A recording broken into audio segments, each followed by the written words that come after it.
Welcome to Echoes of Faith, where ancient truth speaks into your today. Here, scripture, theology, and the languages of the Bible come alive to build your faith, steady your heart, and draw you closer to God. Our episode today is titled, Joseph in Potiphar's House, Faith that Stays Pure in Temptation. Our scriptural text is taken from Genesis 39 to 120.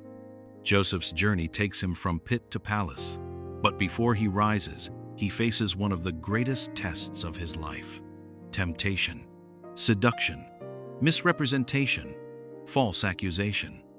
In this episode, we explore how Joseph remained pure in a corrupt environment, how integrity protects destiny, and why temptation often comes when promotion is near. Through Hebrew word studies, Greek and Latin insights, theological reflection, and psychological analysis, we learn how faith empowers purity and how God honors obedience even when obedience leads to suffering. This episode is for anyone fighting private battles, facing temptation, or trying to stay faithful while surrounded by pressure.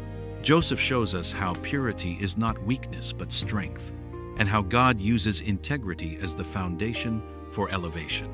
The slave who was a king, Joseph, is now in Egypt. He stands on the auction block in Memphis, the capital of the ancient world. He is stripped of his rights. He is stripped of his language. He is stripped of his name. To the Egyptians, he is just an Asiat, a commodity, a piece of property to be bought and sold.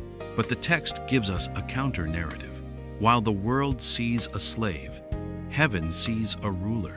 Genesis 39-2 opens with the secret to Joseph's life. The Lord was with Joseph, and he was a successful man. The Hebrew phrase is Yahweh haya et Yosef. The preposition et implies close proximity. God was not watching Joseph from heaven. God was walking with Joseph in the hallways of the Egyptian villa. This teaches us the first lesson of the palace. Your location does not determine your connection. You can be in a pit. You can be on an auction block. You can be in a foreign land. If God is et with you, you are in the majority. The theology of success. Salah. Potiphar, the captain of the guard, buys him. Potiphar is a man of war. He is the chief executioner. He is a man who understands power. And he notices something about this young Hebrew. Verse 3 says, "And his master saw that the Lord was with him, and that the Lord made all he did to prosper in his hand." The Hebrew word for prosper or success here is tzalach. It means to push forward, to break through, or to advance. It is an active verb. Joseph did not just sit around praying for a miracle. He worked. He organized. He managed. He brought order to chaos. This is the theology of stewardship. God's favor does not excuse laziness. God's favor empowers excellence. Joseph becomes the overseer. The Hebrew title is Pakid. He holds the keys to the house. This is the test of stewardship. Before God trusts you with a nation, He watches how you manage a household that is not yours. The anatomy of temptation. But with elevation comes temptation. Verse 6 says, Joseph was handsome in form and handsome in appearance. This is the same description used for his mother, Rachel. He is young, he is powerful, he is attractive. And Potiphar's wife takes notice. She casts her eyes on him. She says, "Lie with me." In Hebrew, shikfa imi.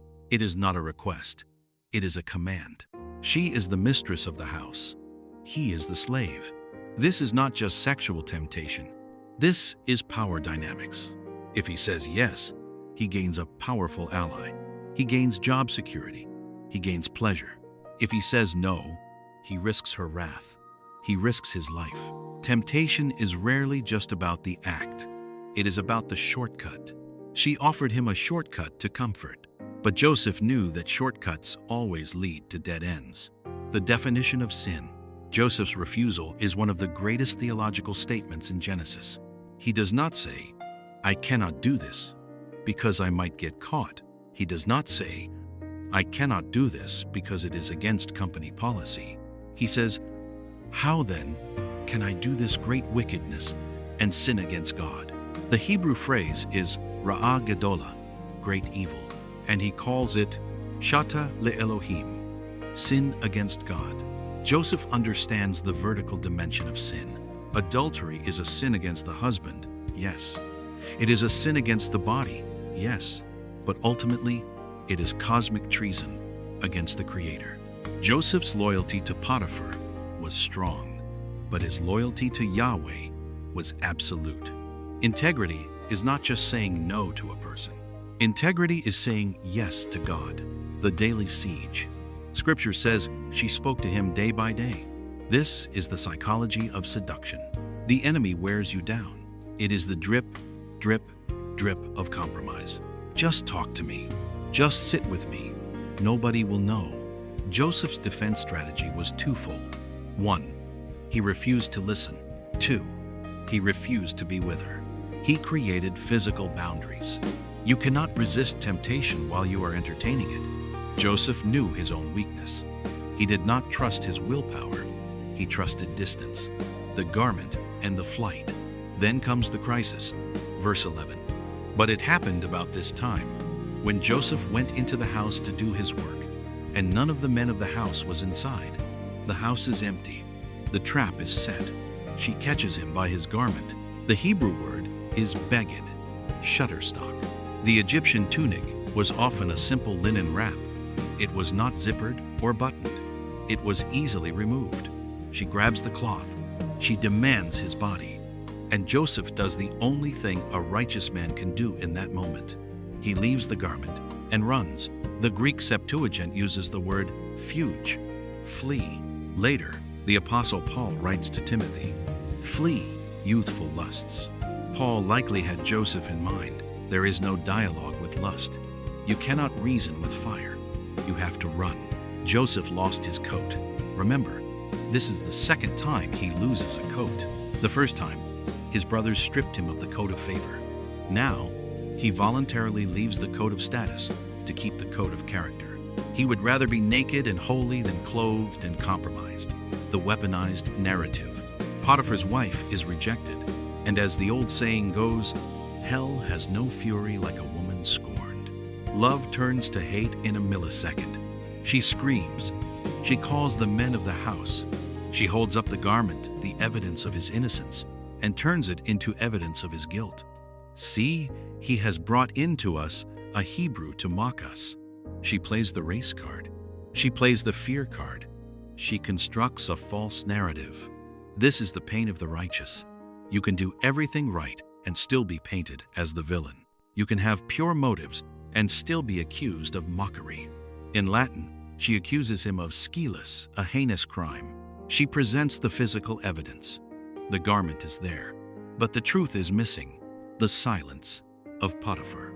Potiphar comes home. She tells him the story.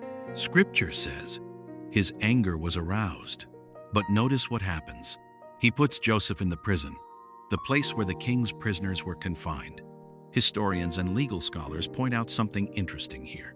In ancient Egypt, the penalty for a slave attempting to rape a noblewoman was immediate execution. Potiphar had the power of life and death. He was the chief executioner. If he truly believed Joseph was guilty of assault, Joseph would have been dead before sunset. The fact that he puts him in prison suggests Potiphar knew his wife. He knew Joseph's character, but he was trapped. To save his honor, he had to punish Joseph. So he chose a middle ground. He removed him, but he did not kill him. Even in the punishment, God's hand was protecting Joseph's life. Philosophical insight. The paradox of morality. This leads us to a difficult philosophical problem. Theodicy. Why do bad things happen to good people? Joseph did the right thing, and the result was prison. If he had slept with her, he would have been safe in the palace. Because he obeyed God, he is in chains. This destroys the karma theology that says, if you do good, good will happen to you immediately. Biblical theology teaches that righteousness often leads to suffering before it leads to glory. The cross comes before the crown. The prison comes before the palace. Joseph had to be willing to be misunderstood by man in order to be understood by God. A reputation is what people think of you. Character is what God knows of you. Joseph sacrificed his reputation to save his character. Psychological resilience. Imagine Joseph in that cell. He is now a double victim. Betrayed by brothers, betrayed by his master. Psychologically, this is where bitterness takes root. God, I served you. I kept myself pure, and this is my reward? But Joseph does not break. How do we know? Because when we meet him in the next chapter, he is ministering to other prisoners. He is interpreting dreams. He is caring for others. A bitter man does not care for others. A bitter man is consumed with himself. Joseph's resilience is supernatural. He refused to let the circumstances of the prison enter the sanctuary of his heart. Life application. Your private battle. You may be facing a Potiphar's wife today. It might not be sexual. It might be financial. Just fudge the numbers. It might be relational. Just gossip a little. It might be ethical. Just cut the corner. And you are afraid that if you say no, you will lose your standing. You might lose the job. You might lose the friend. You might end up in a prison of isolation. But listen to me. Better to be in prison with God than in the palace without him. Joseph's story tells us that God keeps the score. The garment was left behind, but the glory was coming with him. Final prayer and thought. Father, give us the courage of Joseph. Give us the strength to run when we should run. Give us the faith to stand when we are falsely accused. Remind us that you are Yahweh, Haya et Yosef, the God who is with us in the palace and the God who is with us in the prison. We choose purity. We choose you. Thank you for listening to Echoes of Faith. Joseph has passed the test of integrity.